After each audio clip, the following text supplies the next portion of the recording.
Carrying the Sanders name means taking the field with a target on your back, but Shedeur turns that constant outside scrutiny into an offensive weapon against his own teammates. While anonymous draft reports labeled him an unmanageable lightning rod, analysts who study quarterback competition know that his obsession with setting an absurd tempo in off-season passing camps leaves veterans gasping for air. By turning every routine drill into a high-stakes battle and refusing to compromise on standard, Shedeur forces coaches and receivers to make a decision before preseason even kicks off, either match his relentless intensity or watch him hijack the soul of the offense. That raw drive is not merely a product of personal ambition, it is an inherited imperative that dismantles the traditional timeline of NFL development. The modern NFL quarterback room is often romanticized as a brotherhood, a corporate think tank where veteran starting signal callers mentor wide-eyed rookies over film study and whiteboards. In reality, it is a ruthless pressure cooker governed by unspoken social hierarchies, micro-expressions, and psychological warfare.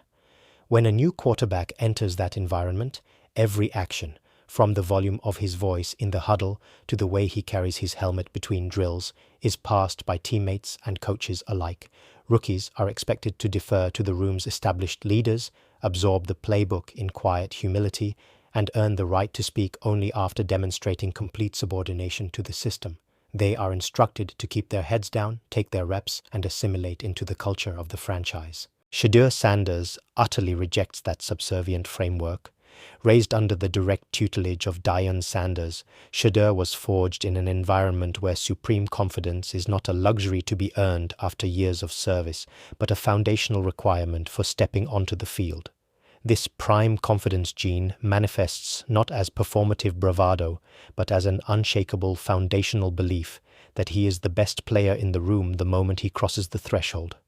For veteran quarterbacks who spent years climbing the ladder and earning their authority through quiet compliance, Shedeur's presence is inherently destabilizing. He does not ask for permission to command the room, nor does he alter his cadence to make established players comfortable. He carries himself with the quiet certainty of a franchise savior, projecting an aura that implicitly signals that the current depth chart is merely a temporary formality waiting to be corrected. This psychological disruption becomes immediately tangible the moment the team transitions from meeting rooms to off-season fieldwork. Summer passing camps, such as those held in Miami, are typically marketed as informal team bonding exercises, casual opportunities for quarterbacks and receivers to build timing and chemistry away from the watchful eyes of the coaching staff. Under Shedeur's direction, however, these casual workouts undergo a radical transformation. He does not run through routes at three-quarter speed or allow lazy breaks out of breaks.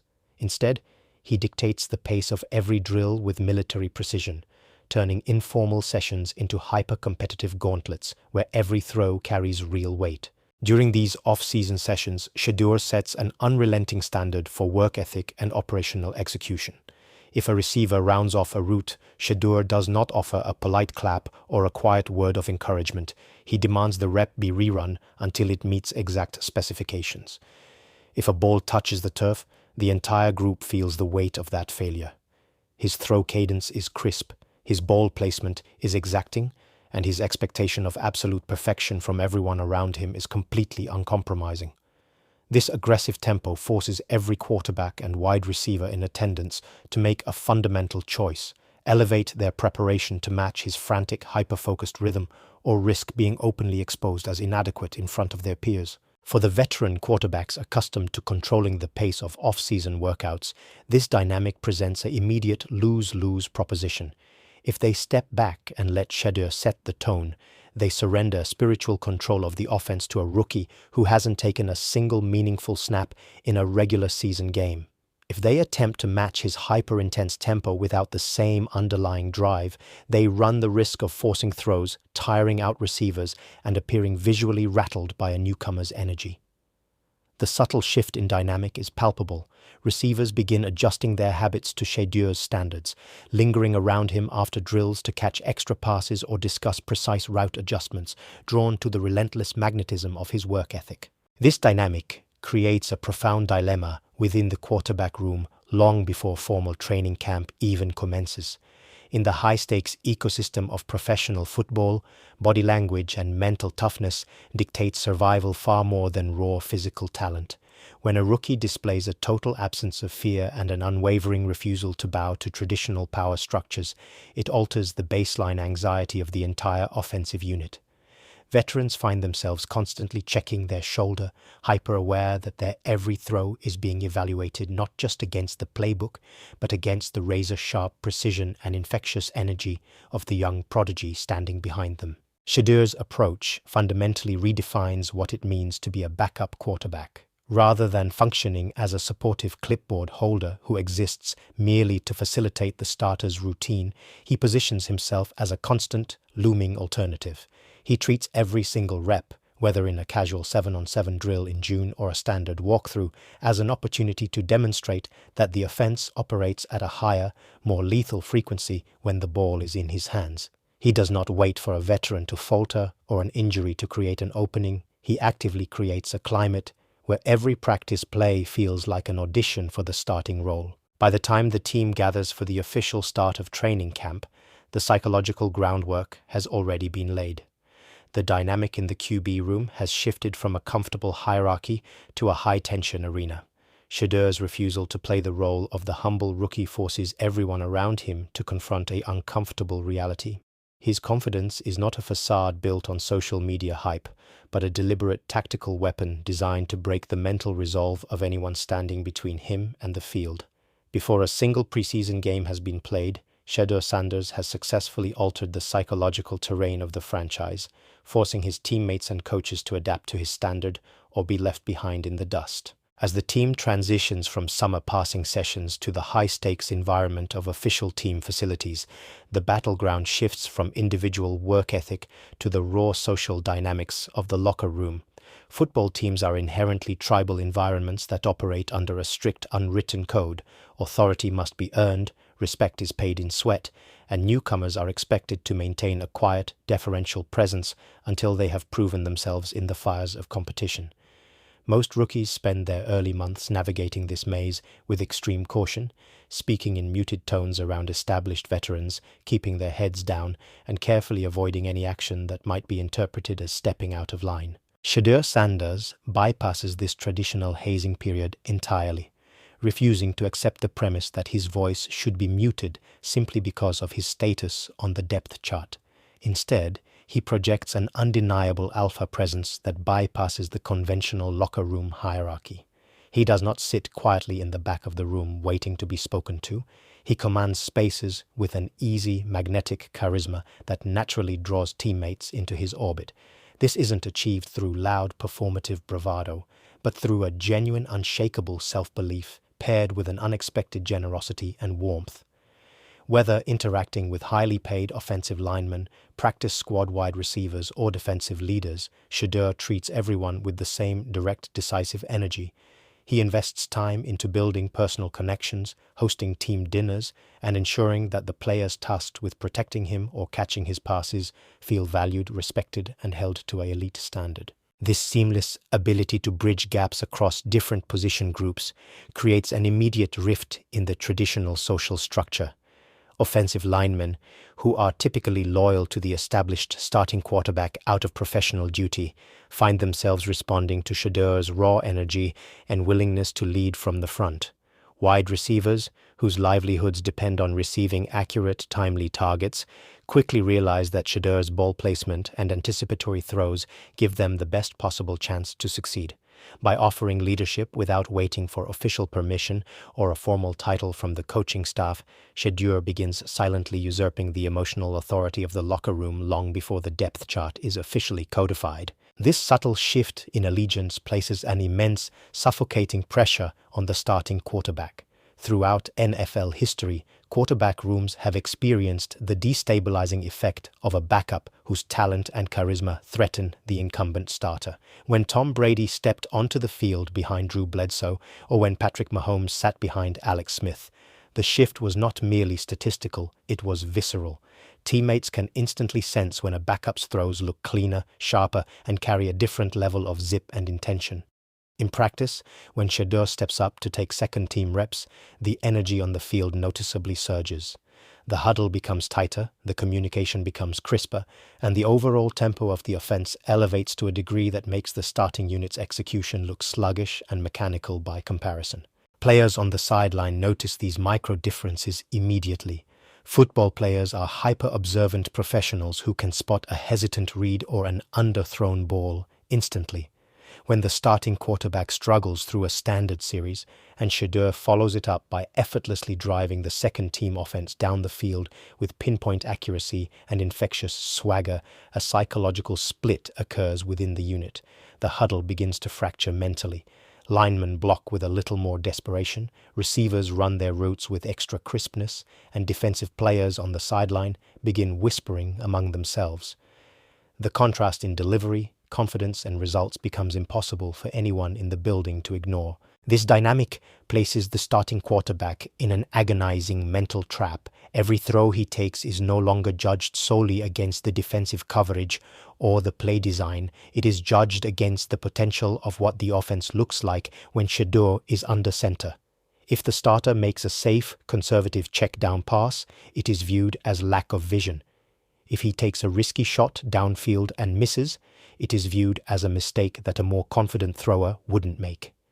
The starter begins playing with a subtle degree of hesitation, hyper-aware that his hold on the job is slipping away not because of a formal announcement from the head coach, but because the locker room's belief has shifted toward the young phenom standing behind him. Shedeur actively feeds this dynamic by turning every single practice rep into a high-visibility event. He doesn't just execute the play called in the huddle, he executes it with a flair and conviction that demands attention. A simple 10-yard out route becomes a demonstration of elite velocity. A scramble drill becomes a showcase of his ability to create magic out of breakdown. His body language, after a successful play, a confident head nod, a subtle celebration with his receivers, a calm strut back to the huddle, radiates the energy of a player who considers success to be the bare minimum expectation. This relentless alpha presence systematically strips away the safety net of the incumbent starter. In professional sports, a starter can survive poor statistical performances if he retains the complete trust and emotional backing of his teammates. But when a charismatic challenger demonstrates that he can execute the same offense with more juice, higher precision, and greater leadership, that trust erodes rapidly. The locker room gradually stops looking to the veteran for answers during difficult moments in practice and begins instinctively turning their eyes toward Shedeur. By taking control of the social and emotional core of the team, Shedeur Sanders wins the locker room before the coaching staff even has a chance to debate the position in formal meetings. He creates an environment where his eventual ascension feels less like a surprise promotion and more like the inevitable outcome of a natural order he established from the moment he walked into the facility. The standard pre-draft evaluation process is designed to categorize, evaluate, and ultimately humble rookie prospects before they ever step onto an NFL field. In the months leading up to the draft, the league's media machinery and anonymous front office scouts unleashed a relentless wave of criticism aimed squarely at Shedeur Sanders. Leaked reports painted him as an unmanageable, entitled lightning rod who was arrogant in team interviews, took unnecessary sacks, and lacked the traditional humility required of a young quarterback. Pundits questioned his arm strength, dissecting his tape with a hypercritical lens while claiming his success was merely a product of a padded system. As his draft stock slid, the consensus narrative suggested that Shedeur would enter the league humbled, bruised, and forced to conform to the rigid expectations of professional football. What those anonymous critics failed to grasp is that external doubt does not diminish Shedeur Sanders. It acts as high-octane fuel for an already raging internal fire. Rather than shrinking under the weight of character assassination, Shedeur channeled that negativity directly into his physical and mental preparation.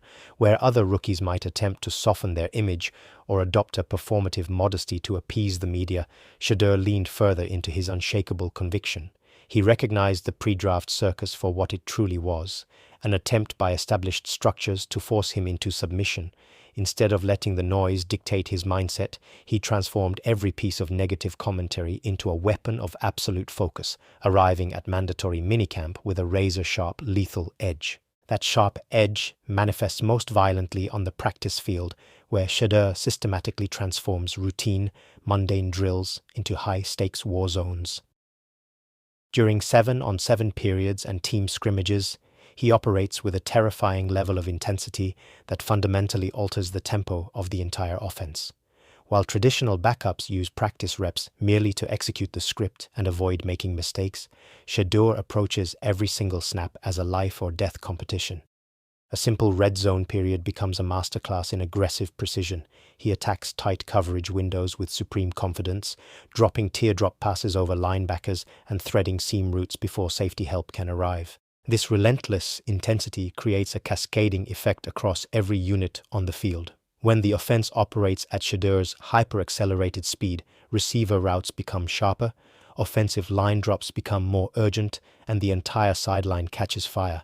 His ball placement is so exacting that receivers are forced to elevate their own concentration just to match the rhythm of his throws. When a pass hits the turf, Shedeur doesn't simply jog to the next play. His body language reflects a genuine burning intolerance for inefficiency. He demands perfection not through verbal berating but through an overwhelming expectation that everyone in the building must rise to his baseline or be publicly outclassed. This competitive standard inevitably spills over to the defensive side of the ball, turning standard practice sessions into tense, emotionally charged battles.